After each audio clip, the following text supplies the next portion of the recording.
Hello and welcome back to the I Got Thoughts podcast, a space on the internet where we talk about anything and everything media. I'm your host Isa Hamoud, and today we'll be tackling part 3 of the Plight of Netflix. Thank you for joining me in We Live in a Society, an episode all about the hypersexualization of young girls in media.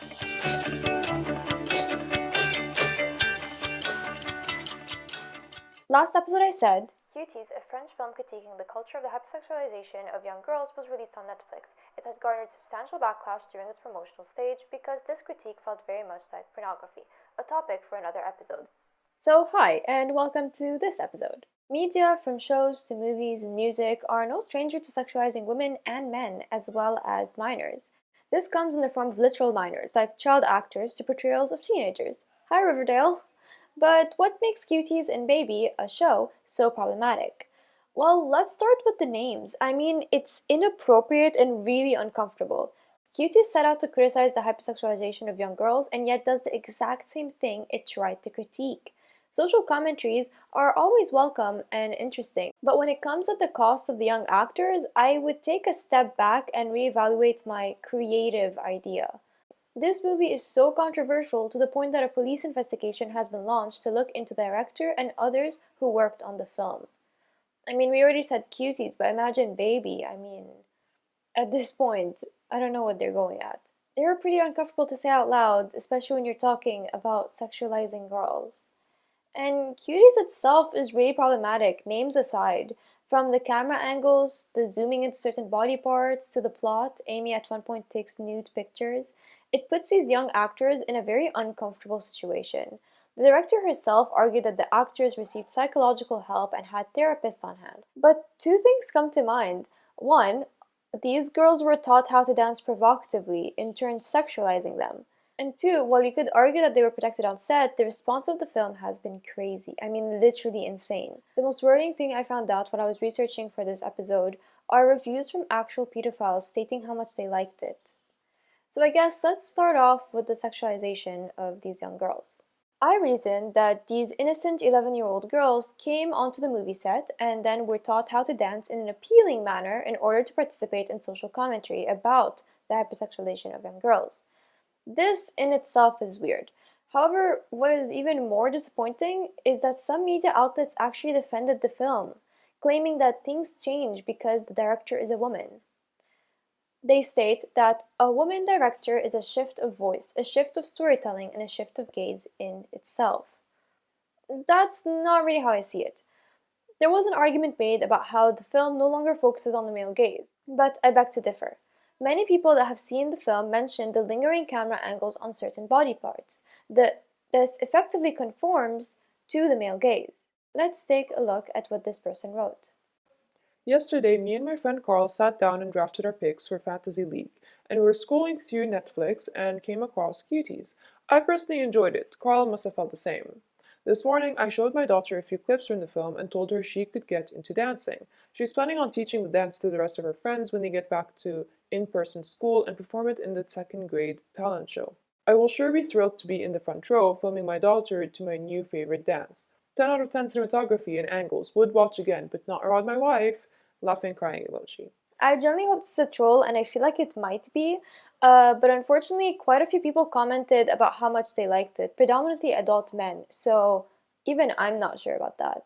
What's worse is that this isn't the first time Netflix has given a platform to sexualizing young girls.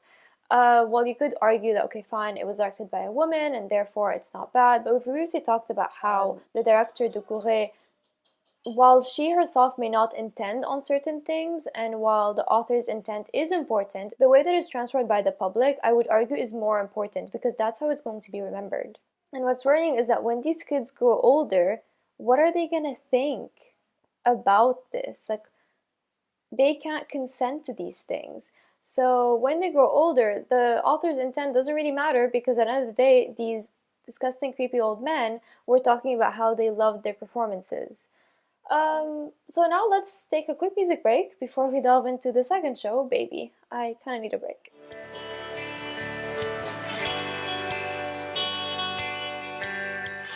So let's talk about Baby. In 2018, Baby, based on a true sex trafficking story, was released on Netflix. It was met with quite a bit of backlash, not as much as Cuties, because it glamorized sexual exploitation. It was called edgy entertainment.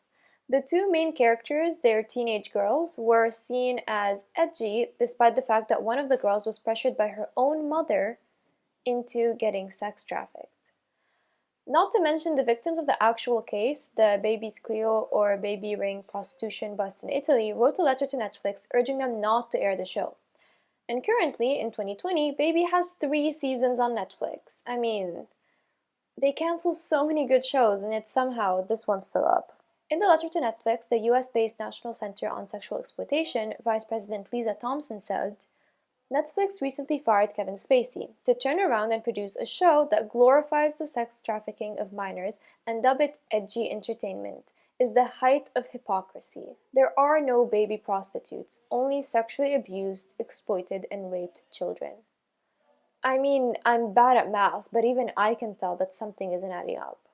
I mean, to conclude, the sexualization of men and women on television and the silver screen is ubiquitous. But a line has to be drawn.